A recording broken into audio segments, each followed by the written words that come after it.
ఏవండి మన ఐటీ విద్యా శాఖ మార్చినటువంటి నారా లోకేష్ గారు గత 2 రోజుల నుంచి మన్యం జిల్లా పార్వతీపురం ఏరియాలో ఆయన పర్యటిస్తున్న సంగతి మీ అందరికీ తెలిసిందే కదా.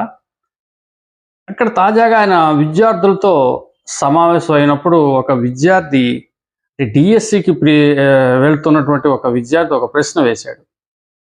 ఒక అమ్మాయి అనుకుంటాను లోకేష్ గారిని ఏమనంటే, సార్ డిఎస్సికి కాస్త సమయం ఇవ్వండి, ఇంకొంచెం గడువిస్తే మేము ఇంకా బాగా ప్రిపేర్ అవ్వడానికి అవకాశం ఉంటుంది కదా అని అంటే, దానికి అతను ఏమని సమాధానం చెప్పాడంటే, యాక్చువల్లీ మొన్న డిసెంబర్ నుంచే ఈ ఈ డిఎస్సి ప్రిపేర్ కోసం గడువు మేము కౌంట్లో తీసుకున్నాం. డిసెంబర్ నుంచి స్టార్ట్ అయినట్టే లెక్క.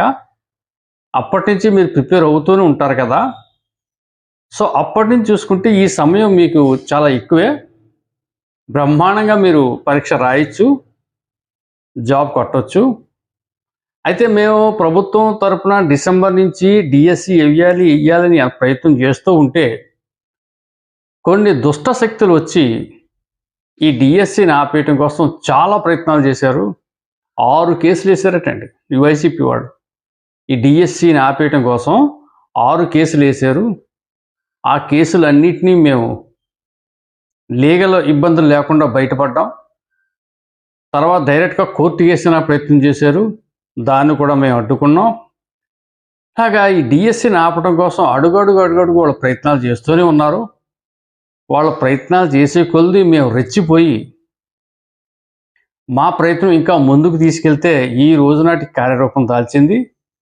సో డిసెంబర్ నుంచి ఇప్పుడు దాకా మీకు బోల్డ్ సమయం చిక్కింది. మరి ఈ సమయం అంతా కూడా మీరు వేస్ట్ చేసుకోకుండా చదువుకున్నారని నేను అనుకుంటున్నాను. నిజంగా అప్పటి నుంచి ఇప్పుడు దాకా కష్టపడి చదువుకుంటే డెఫినెట్గా జాబ్ కొట్టేస్తారు. ఇంతకంటే ఉపాధ్యాయుడు కావటం కోసం ఇంతకంటే మరొక సువర్ణ అవకాశం అనేది మీకు లేదు, రాదు. ఇదే మంచి అవకాశం, దీన్ని సద్వినియోగపరచుకోండి. ప్రభుత్వం మీ వెనుకే ఉంది. మీ భవిష్యత్తుని పాడు చేయడానికి చాలా దుష్టశక్తులు ప్రయత్నం చేశారు. మేము దాన్ని తట్టుకుని నిలబడి మరి మీకోసం మేము అన్ని విధాలు కూడా ప్రయత్నాలు చేసి ఈ రోజున డిఎస్సికి టోటల్ రంగాన్ని సిద్ధం చేశాం. సో మీరు ధైర్యంగా బేషరతుగా చక్కగా పరీక్ష రాయండి, జాబ్ కొట్టండి అని చెప్పేసి ఆయన సమాధానం ఇవ్వడం జరిగింది. Thank you.